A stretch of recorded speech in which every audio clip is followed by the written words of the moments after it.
सतवंदियाणं तिहुअणहिद मधुर विशदवक्काणम्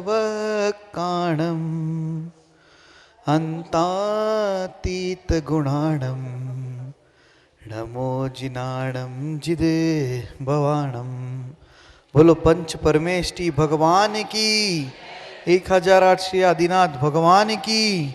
बोलो अंतिम तीर्थेश भगवान महावीर स्वामी की जय। बोलो आचार्य भगवान गुरुवर श्री विशुद्ध सागर मुनि महाराज की जय। बोलो मुनि श्री सुप्रभ सागर जी महाराज की जय। मुनि श्री प्रणत सागर जी महाराज की जय। जिन बंधुओं, समीचीन विकल्पों का सम्यक समाधान इस कार्यक्रम में मैं आप सभी का स्वागत करता हूं। सुप्रभ आवाज यूट्यूब चैनल की प्रस्तुति समीचीन विकल्पों का सम्यक समाधान। यह जो अनुपम कार्यक्रम है वह आचार्य भगवान गुरुवर श्री विशुद्ध सागर जी महाराज के पावन आशीर्वाद से एवं मुनि श्री सुप्रभ सागर जी महाराज एवं मुनि श्री प्रणत सागर जी महाराज इनके पावन सानिध्य से चल रहा है। इस कार्यक्रम के माध्यम से देश विदेश एवं विभिन्न प्रांतों से जुड़े हुए श्रावक एवं उपस्थित श्रावक उनके मन में जो उठने वाले समीचीन विकल्प है उस समीचीन विकल्पों का सम्यक समाधान हम गुरुमुख से सुनते हैं। और गुरुमुख की वाणी ही जगत कल्याणी है और यही जिनवाणी हमें जीवन से पार उतारने वाली है। तो चलो चलते हैं आज की इस जीवन यात्रा की ओर, इस जीवन तरंग की ओर। मैं मुनि श्री प्रणत सागर जी महाराज को बारंबार नमोस्तु करता हूँ एवं उनको यह विनय करता हूँ कि वह आज के कार्यक्रम को गति प्रदान करते हुए अपना अमूल्य समय प्रदान करें। नमोस्तु नमोस्तु नमोस्तु। ओम नमः सिद्धेभ्य। पंच परमेष्टि भगवान की परम पूज्य आचार्य भगवंत गुरुवर विशुद्ध सागर जी मुनि महाराज की, परम पूज्य मुनि श्री सुप्रभ सागर जी महाराज की।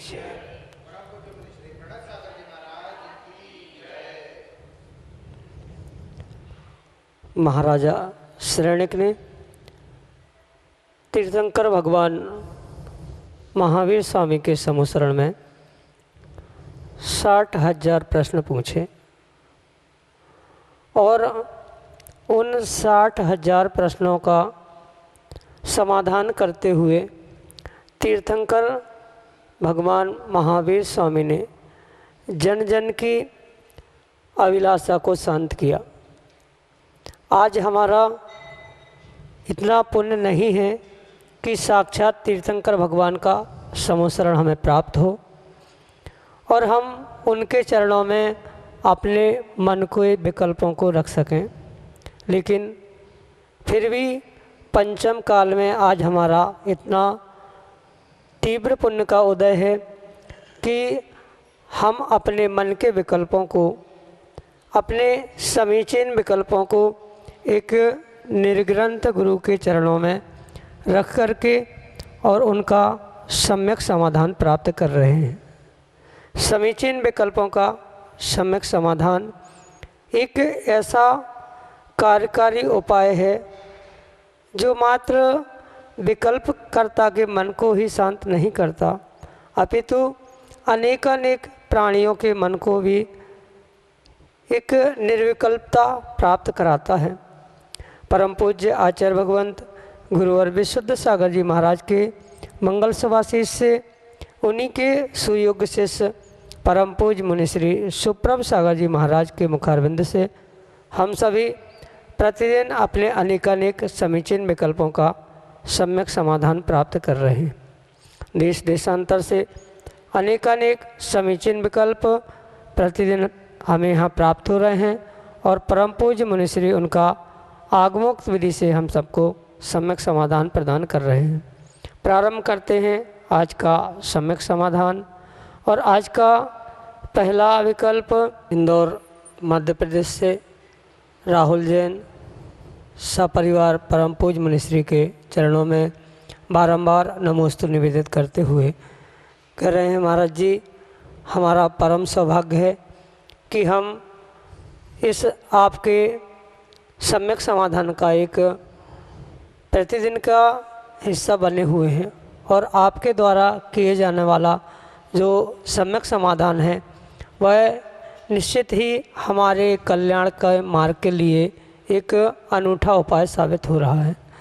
हमारा समीचीन विकल्प यह है कि बीते हुए कल में किसी ने बहुत गहरे पाप किए हों और जब गुरुवाणी, जिनवाणी, आगमवाणी ने उसे पूरा बदल दिया हो, उसका उपादान निर्मल हो गया हो, धर्म के अनुसार आचरण करने लगा हो, लेकिन किए हुए पापों को याद करके उसे बहुत ही ज़्यादा पश्चाताप होता हो, तो भी कर्म का उदय में आता ही है।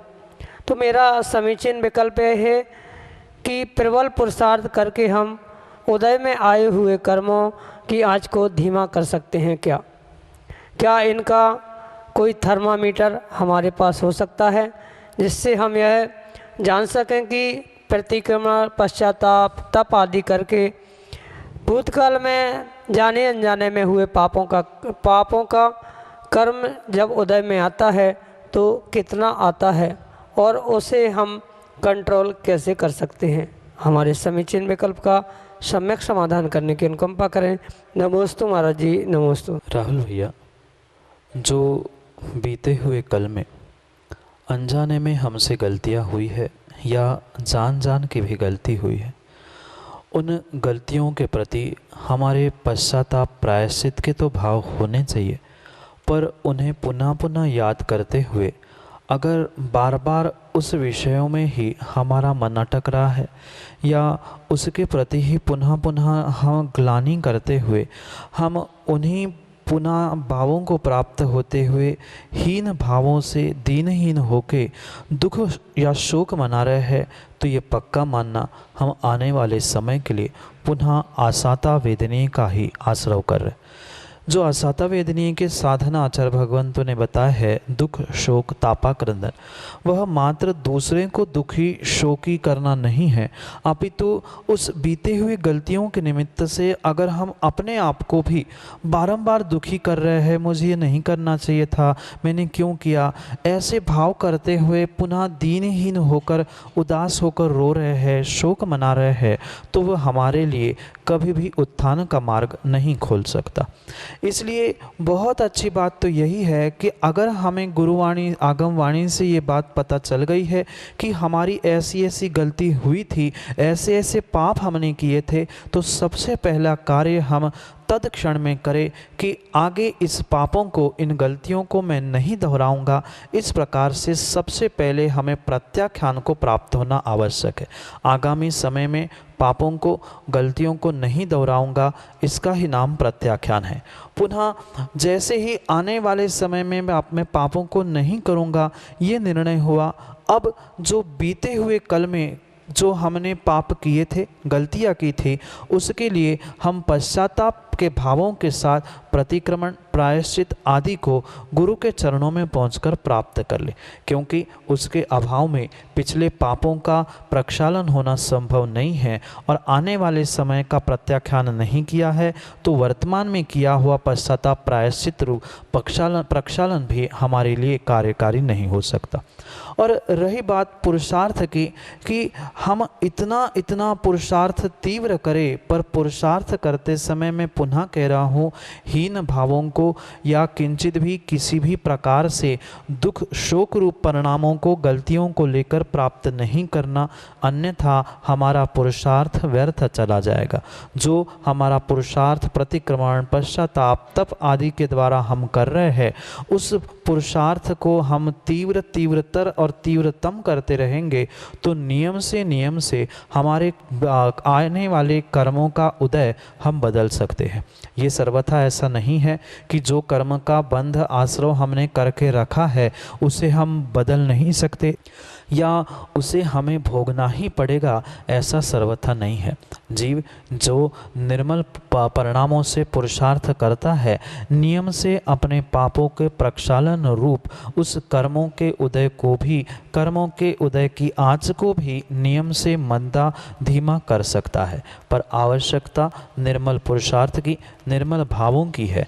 किंचित भी मायाचारी अगर भीतर है, दिखावे के परिणाम है, तो वह हमारा पश्चाताप, प्रायश्चित, प्रतिक्रमण काम का नहीं होगा। इसलिए तीव्र तपस्या, तीव्र पश्चाताप, प्रायश्चित, इन परिणामों के द्वारा जीव अगर पुरुषार्थ करेगा तो उस पुरुषार्थ के द्वारा अपने उस कर्मों के उदय को कुछ अंशों में वह नियम से कम कर सकता है। ये भी परम सत्य है, परिपूर्ण रूप से वह कर्म नहीं छूट सकते, पर जो उस कर्मों का तीव्र अनुभाग था, स्थिति थी, उस स्थिति और अनुभाग को हम नियम से कम कर सकते हैं। जब साक्षात जीव ने मुनिराज के गले में सर्प डाला था, उस राजा ने नरक आयु का बंध तो किया, पर जैसे ही पश्चाताप हुआ, बोध हुआ, जैसे ही बोध हुआ, उसने उस उत्कृष्ट स्थिति को जघन्य स्थिति तक लाने का पुरुषार्थ किया। और इसी प्रकार से अपनी गलती का एहसास हमें हो गया, पश्चाताप हो गया, तो हमारी उत्कृष्ट कर्मों की स्थिति, उत्कृष्ट अनुबंध जो हुआ था अनुभाग, वह भी पुरुषार्थ से कम करने की शक्ति मेरे ही भीतर है। कर्म का बंध मैंने किया तो कर्मों का उदय भी मैं भोगूंगा, और उसके पूर्व मैंने पुरुषार्थ किया तो उसकी निर्जरा, उसको रोकने का और उसे कम करने का भी श्रेय मुझे ही प्राप्त हो सकता है। पर ये बात भी परम सत्य है कि इसके लिए हमारे पास किसी भी प्रकार का थर्मामीटर नहीं है कि कितने अंशों में हमारी निर्जरा हुई, कितने अंशों में हमारे कर्मों का उदय हो रहा है। ये जाने अनजाने में किए गए पापों का हमें साक्षात प्रतिफल दिखता है कि हमारे जीवन में अगर अच्छे दिन आ रहे हैं, सुख के दिन आ रहे हैं, साता वेदनी का उदय आ रहा है, तो नियम से हमने किए गए पापों को अपने पुरुषार्थ से कम किया है। अगर बार बार असाता वेदनी का उदय आ रहा है, दुख, परेशानी, कष्ट अगर हमारे पास आ रहे हैं, तो ये पक्का मानना कहीं ना कहीं पुनः उन पुराने कर्मों का उदय है। ज़रूरी नहीं है इसी पर्याय के, कुछ पिछले पर्याय के भी होंगे, पर इन कितनी ही विषम परिस्थितियों में अगर हम अपने मन को, तन को और वचनों को संभालने का प्रयास करेंगे तो नियम से आने वाले समय में हम उस कर्मों के उदय को भी कंट्रोल कर सकते हैं, अपने पुरुषार्थ को भी कंट्रोल कर सकते हैं। पर सबसे पहले कंट्रोल हमें अपने भावों पर करना होगा। जितना हमारा पुण्य का उदय होगा, उतने ही हमारे निर्मल भाव, निर्मल परिणति स्वयमेव होती जाएगी। यही एक साक्षात प्रमाण पत्र या थर्मामीटर हम कह सकते हैं कि जो हमारी भावों की, परिणामों की और परिणति की जो विशुद्धि बढ़ रही है, जितनी अधिक विशुद्धि होगी उतनी ही हमने पापों को, कर्म के उदय को जीता है। विशुद्धि के अलावा अन्य कोई भी थर्मामीटर नहीं है। इसलिए सामायिक प्रतिक्रमण, प्रायश्चित, तप आदि के द्वारा जो हम कर्मों की क्षपणा कर रहे हैं, कर्मों के उदय को मंद करने का प्रयास कर रहे हैं, वह साक्षात हमारे साता वेदनी में परिवर्तित हो रहा है।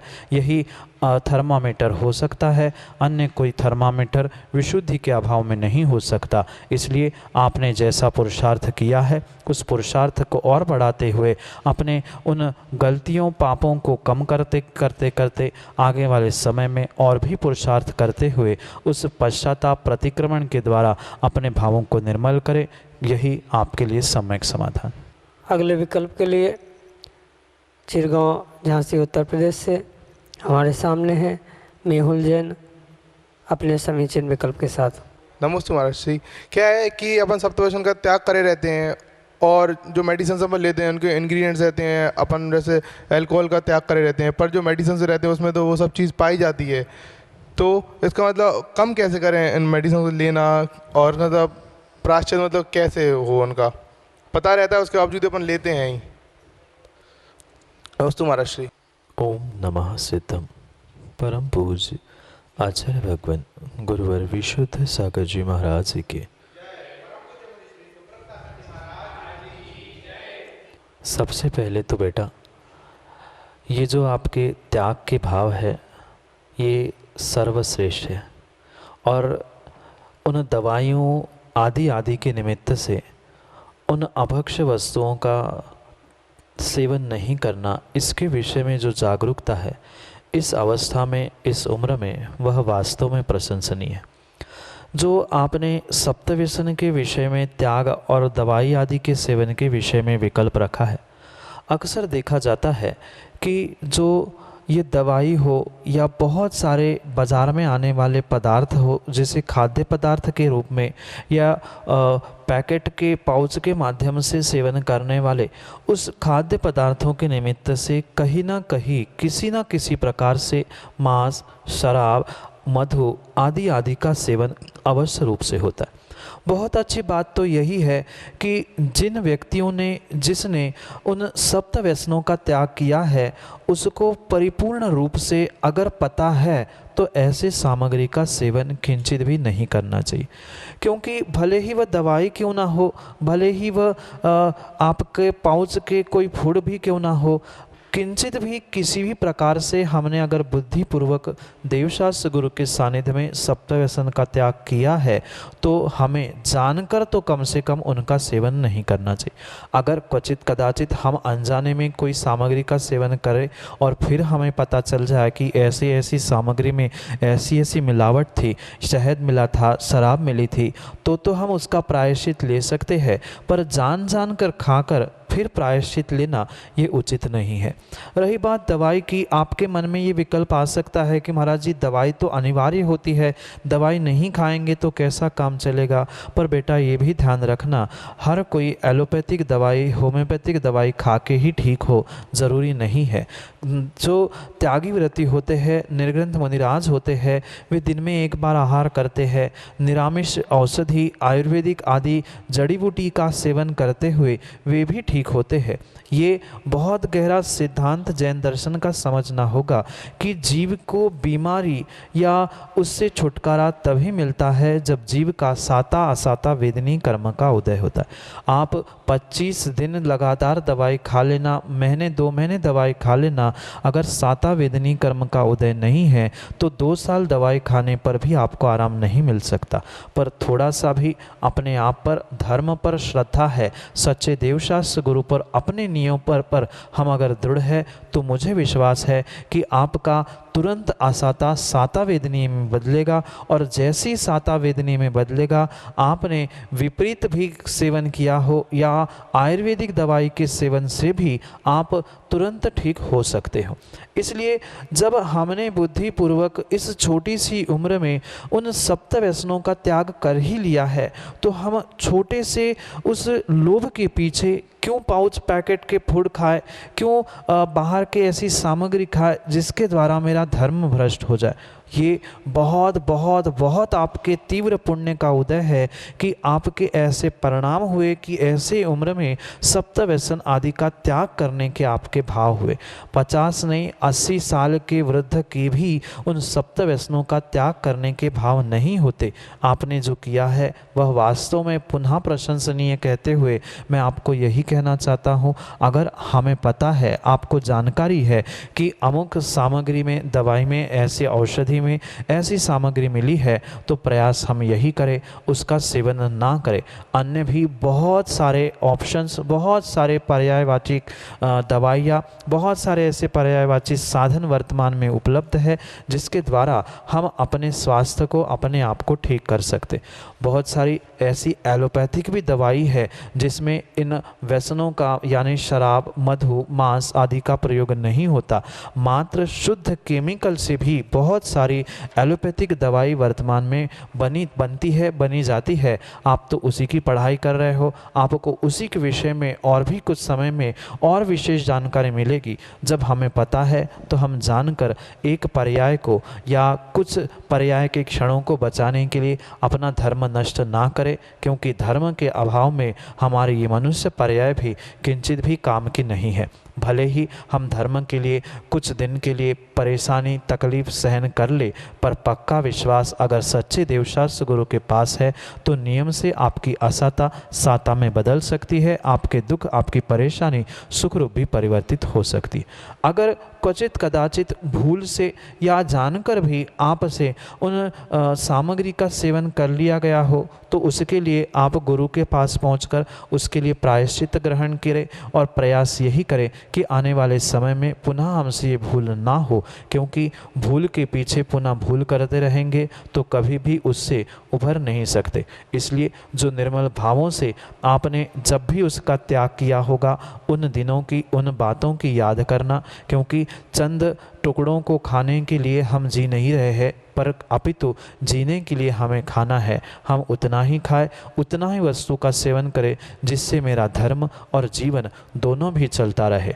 अगर ऐसा ही होता कि ऐसी दवाइयों का, ऐसी वस्तुओं का सेवन करने से ही जीवन चलता है, तो निर्ग्रंथ मुनिराज त्यागी व्रती कभी भी जिंदा रह ही नहीं सकते थे। इसलिए जितने पक्के मन से हमने संकल्प पूर्वक नियम किया था, पुनः उस संकल्प में दृढ़ हो जाओ, की हुई भूलों का प्रायश्चित ग्रहण करें और आने वाले समय में उसे पुनः ना दोहराने का प्रयास करें, तो ही हमने जो संकल्प किया है उस सप्त व्यसन से दूर होने का, इस छोटी सी उम्र में वह प्रशंसनीय आपका प्रयत्न पुनः पुनः सफलता की ओर हो और आप उसमें और दृढ़ता से उन व्यसनों से, उन साक्षात भले ही आप सप्त व्यसन नहीं कर रहे हैं, बॉटल की शराब नहीं पी रहे हैं, मांस भी नहीं खा रहे हैं, पर उस पाउच पैकेट आदि के फूडों में, पदार्थों में, दवाई आदियों में जो हम इनडायरेक्टली सेवन कर रहे हैं वह भी उस करने योग्य नहीं है। अगर हम उसका भी त्याग कर दे तो बहुत अच्छी बात है,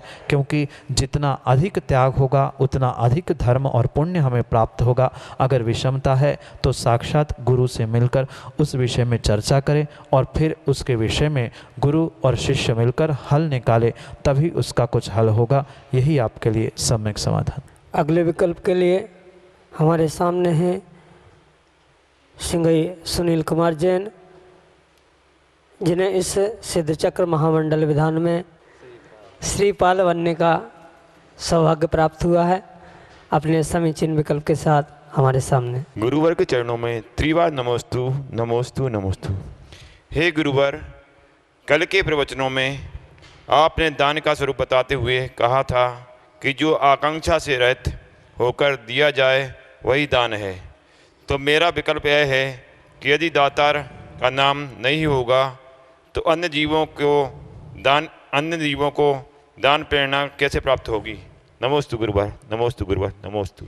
सच्चा दान तो आकांक्षा से रहित ही हुआ करता है, और जो आकांक्षा से सहित किया गया दान है वह एक व्यापार के रूप में ही आगम में आचार्य भगवंतों ने स्वीकार किया। यहाँ पर सुनील भैया हमें ये बात बहुत अच्छे से समझनी होगी कि आचार्य भगवंत का कथानक यह नहीं है या उनका अभिप्राय यह नहीं है कि हम आने वाले पीढ़ी के लिए दान की प्रेरणा ना दें, पर जो ये कार्य किया जाता है दान देते समय ये किंचित भी हमारे भाव नहीं होने चाहिए कि हमने इतने दिए हैं तो सबसे पहले मेरा नाम आना चाहिए, या हमने दिए हैं तो मेरा नाम आना चाहिए। अगर नाम के लिए दिया है तो वह निरर्थक है, पर दान दिया है तो नाम भी होगा, ये भी सत्य है। हमने आचार्य भगवंत की अपेक्षा को समझा नहीं है। आचार्य भगवंत का अभिप्राय यहाँ पर यह है कि हम दान को किसी अभिप्राय को लेकर, किसी आकांक्षा को लेकर ना दे, क्योंकि ये सहज स्वभाव है। आप पानी में जाकर कितनी भी गहराई से नीचे जाकर भी बिल्कुल उस सतह पर पहुंचकर, बिल्कुल तल पर पहुंचकर आपने तेल की बोतल का ढक्कन खोला है, तेल को नीचे छोड़ा है, पर तेल सहज ही पानी के ऊपर आएगा। ये तेल का, पानी का स्वभाव हुआ कर। दान भी बिल्कुल ऐसा ही है। दान हमें तो बिल्कुल छुपके ही देना है, पर दान दिया है, निर्मल भावों से किया है, तो नियम से उसका नाम, उसका काम अवश्य ही बनेगा। इसी प्रकार से अगर हमने ये सोच के दिया है कि ऐसा होना चाहिए, आने वाली की पीढ़ी को बताने के लिए या समाज को बताने के लिए अगर हम दे रहे हैं तो वह निरर्थक है। पर अगर सहजता में, क्योंकि ऐसा तो सहज सभी जगह देखा ही जाता है, हमने 2, 5, 10, 20 हज़ार रुपये भी दिए हैं तो कहीं ना कहीं नाम तो आएगा, रिसीट कट्टे पर नाम आएगा, जो उनकी सामाजिक व्यवस्था है, क्षेत्रों की व्यवस्था है, वहाँ भी नाम आएगा। पर नाम की इच्छा से नहीं दे, हम दे उनका नाम लिखना नहीं लिखना उनका काम था। जैसे भगवान की प्रशस्ति हो, मंदिर आदि की प्रशस्ति, वेदी आदि की प्रशस्ति हो, ये भी परम सत्य है कि अगर वहाँ नाम नहीं होता तो किंचित भी आने वाली पीढ़ी को या हमारे पूर्वजों का नाम नहीं होता तो उस मंदिर के प्रति, उस वेदी आदि के प्रति, उस स्थान के प्रति सहज रुझाव नहीं होता। पर इसका मतलब ये नहीं है कि हम नाम के लिए या सम्मान के लिए दान दे दें। जो आचार्य भगवंतों ने आकांक्षा से रहित दान की बात बताई है वह हमें इस प्रकार की समझनी होगी, जो देने वाला दातार है यानी दान देने वाला है उसके मन में आकांक्षा नहीं हो, जो जहाँ की जैसी व्यवस्था है उसकी व्यवस्था के अनुसार नाम तो लिखा जाएगा, क्योंकि प्रतिमा भी किसकी है या वह वेदी किसकी है, दान किसने दिया है, यह तो सहज सभी समाज की क्षेत्रों की व्यवस्था होती है। पर दान देते समय कम से कम देते समय तो हमारा अभिप्राय ये नहीं हो कि मेरा नाम आएगा तो ही मैं नाम दूंगा। ऐसे भी जीव हमने देखे हैं कि भगवान की प्रशस्ति के साथ जो प्रशस्ति में नाम आगे पीछे हो गया, जाने सामने लिखने की जगह साइड में या पीछे लिख गया, तो वे लोग लड़ने आए, कहते हम पैसे नहीं देंगे, हमारा नाम आगे नहीं आया। ये जो भाव है ये हमारे लिए दान को रोकने वाले हैं। ये आकांक्षा से सहित दान है। जिसने दान दिया है उसका नाम चाहे आगे आ जाए, पीछे आ जाए, ऊपर आ जाए, नीचे आ जाए, उसे विकल्प नहीं है। हमें नाम का, प्रशंसा का, किसी इच्छा का लोभ लेते हुए दान नहीं देना चाहिए। जैसे मैंने इस कथानक में या उस प्रवचन में ये भी कहा था, सुबह जैसे मल का विसर्जन करने के बाद हम उसके बारे में नहीं सोचते कि वहाँ बहकर कितना कहाँ गया, कितना सारा मल विसर्जन किया था, कौन से रंग का था, ये कुछ भी जैसे हम नहीं सोचते हैं, बिल्कुल उसी प्रकार से हमने अपना काम कर दिया, मैंने दे दिया, अब आपकी व्यवस्था है, आपको लिखना है लिखो, नहीं लिखो आपकी व्यवस्था। हम अगर आने वाली पीढ़ी को दान की प्रेरणा भी देना चाहते हैं तो हम तो अपने पास लिख के रख सकते हैं, अपनी पीढ़ी को बता सकते हैं कि बेटा ऐसे ऐसे स्थान पर हमने गुप्त दान दिया था, वह भी आपके लिए श्रेष्ठ दान होगा, या उन बेटों के लिए भी श्रेष्ठ अनुकरणीय काम होगा कि हमारे पिता ने इतना बड़ा दान दिया, हमारे बुजुर्गों ने इतना बड़ा दान दिया, पर कहीं भी नाम नहीं लिखा, वह भी प्रशंसनीय काम हो सकता है। व्यवस्था रूप समाज की, क्षेत्र की व्यवस्था रूप नाम लिखा जा रहा है, आगे पीछे हो रहा है, उसमें देने वाले को किंचित भी विकल्प नहीं करना चाहिए। विकल्प रहित होकर, आकांक्षा से रहित होकर हमने मात्र देना, दूसरे के उपकार के लिए वही दान कहा गया है, इसलिए वह आकांक्षा से रहित ही दान होता है। वह जो आने वाले पीढ़ी के लिए प्रेरणा दान की दी जा रही है, हम शब्दों से दे सकते हैं, अन्य किसी अन्य भी प्रकार से कर सकते हैं। इसलिए उस दान की प्रेरणा के लिए ही नाम अगर दे रहे हैं तो भी हमारा सही सोचना नहीं है। वह तो स्वाभाविकता से, जैसे तेल कितने ही पानी की गहराई में छोड़ना वह ऊपर तैरेगा ही, जैसे लकड़ी कितनी ही नीचे डालना वह तिनका ऊपर तैरने आएगा ही आएगा, ऐसे ही दिया हुआ दान होता है, चाहे आज नाम हो नहीं हो। आप तो बुंदेलखंड के जीव है, आपको ये भी बात पता है कि बहुत सारे बुंदेलखंड के मंदिर है जिनको बहुत सारे सेठों ने बनाया है, जैसे खजुराहो का मंदिर है, बहुत सारे आपके आसपास के ही मंदिर है, उनकी कोई भी प्रशस्ति प्राप्त नहीं होती, पर आज भी उनके नाम बहुत जीवों के मुख पर है। जैसे सेठ पाहिल है, जैसे वह खेवपत देवपत है, उन सबका व्याख्यान जैसे सहज रूप से जीवों के मुख पर आज दान के रूप में प्रसिद्ध होता है, ऐसे भी हमने सहजता से दान दिया है बिना नाम के, तो भी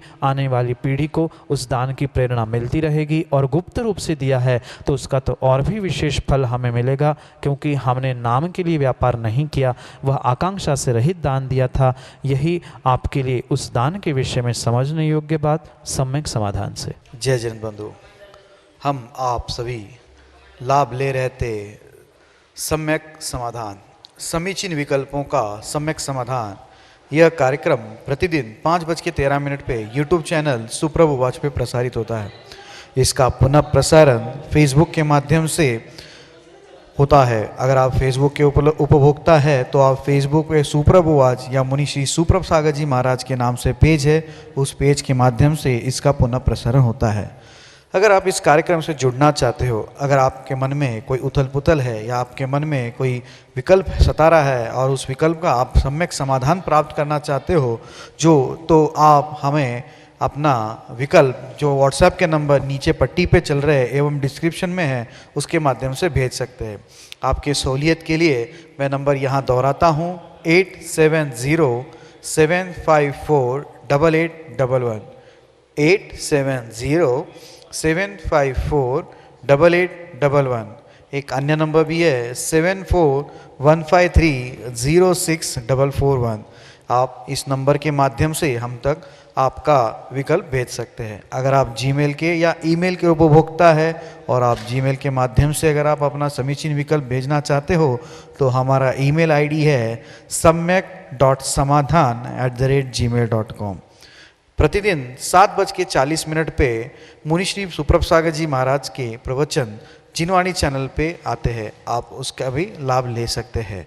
आपका ज़्यादा समय नहीं लेते हुए मैं मुनिद्वय के चरणों में बारंबार नमोस्तु करता हूँ और आज के कार्यक्रम को यही विराम देता हूँ। नमोस्तु नमोस्तु नमोस्तु।